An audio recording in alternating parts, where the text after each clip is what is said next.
Salam damai dan sejahtera bagi kita semua. Pada tanggal 20 September tahun 2022, Konferensi Uskup Belgia melalui situs resminya menerbitkan ritus untuk pemberkatan perkawinan sejenis dengan menentang larangan yang sudah dikeluarkan oleh CDF tahun lalu. Dengan demikian, secara resmi, Gereja Katolik di Belgia membenarkan perkawinan LGBT. Ini tentu saja menimbulkan kemarahan pada orang-orang Katolik yang masih setia pada ajaran Gereja Katolik. Salah satunya adalah Uskup Agung Vigano. Berikut terjemahan bebas dari tanggapan Uskup Agung Vigano. Dengan skandal besar terhadap keselamatan jiwa-jiwa dan kehormatan Gereja Kristus, Konferensi Uskup Belgia telah menyetujui dan menerbitkan sebuah ritus untuk pemberkatan perkawinan homoseksual. Skandal ini dengan berani menentang ajaran abadi magisterium Katolik yang menganggap perkawinan seperti itu secara intrinsik menyimpang dan dengan demikian tidak sekedar mustahil memberkati mereka, tetapi juga harus mengutuk mereka karena bertentangan dengan hukum moral kodrati. Dasar ideologis dari ritus asusila ini diambil dari kata-kata halus yang menipu dalam dokumen Amoris Laetitia yang menyatakan bahwa setiap orang terlepas dari orientasi seksualnya harus dihormati dalam martabatnya dan diperlakukan dengan penuh pertimbangan. Proses pembongkaran doktrin dan moral yang dilakukan oleh sekte Bergoglian berlanjut dengan kecepatan yang tak terbendung, tanpa menghiraukan kebingungan yang ditimbulkannya di antara umat beriman dan akibat kerusakan yang tak terbayangkan pada jiwa-jiwa. Sekarang jelas, tanpa keraguan, bahwa sama sekali tidak mungkin untuk mendamaikan ajaran Injil dengan penyimpangan-penyimpangan para bidat ini, yang menyalahgunakan kekuasaan dan otoritas mereka sebagai gembala dan menggunakannya untuk tujuan yang sangat berlawanan dengan apa yang dikehendaki Kristus ketika menetapkan hierarki suci di gerejanya. Dan yang lebih nyata lagi adalah pembalikan peran sesat yang terjadi, di mana dia yang duduk di tahta Roma malah bertugas merumuskan prinsip-prinsip heterodoks yang bertentangan dengan doktrin Katolik, dan kaki tangannya di berbagai keuskupan memiliki peran untuk menerapkannya secara memalukan dalam upaya jahat untuk merusak hukum moral demi mengikuti semangat dunia.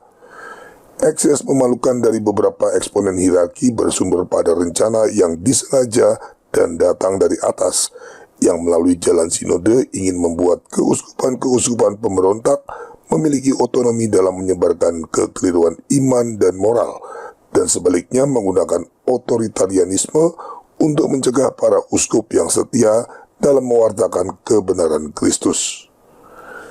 Tanggapan ini dibuat pada tanggal 21 September 2022 dan dipublikasikan di LifeSite News. Sikap Gereja Katolik Belgia melalui konferensi uskup mereka yang menerbitkan ritus pemberkatan untuk perkawinan LGBT tentu saja melawan ajaran gereja. Kejadian ini menjadi pukulan telak buat siapapun yang menganjurkan umat untuk taat pada hierarki. Jika itu terjadi di Indonesia, misalnya KWI membenarkan perkawinan LGBT dan membuat ritus untuk perkawinan menyimpang tersebut, apa yang harus dilakukan umat? Apakah masih tetap mengandalkan sikap taat pada hierarki? Mungkin Rama Bayu dari channel Katkit yang dalam sebuah video pernah menyarankan umat untuk pokoknya taat pada hierarki dapat memberikan jawaban soal ini.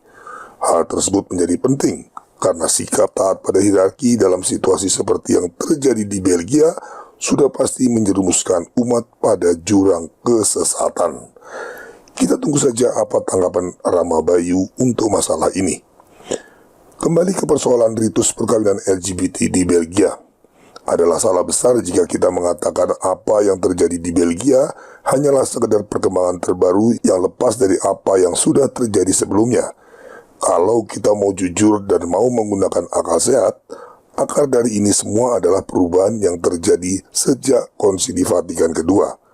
Salah satu kebaruan yang diusulkan dalam Konsili Vatikan kedua adalah kolegialitas. Prinsip kolegialitas inilah yang membuat setiap negara saat ini memiliki konferensi uskup yang semakin lama semakin mandiri dan otonom, hingga akhirnya sekarang Konferensi Uskup Belgia berani mengeluarkan liturgi pemberkatan LGBT yang jelas-jelas bertentangan dengan ajaran Gereja Katolik.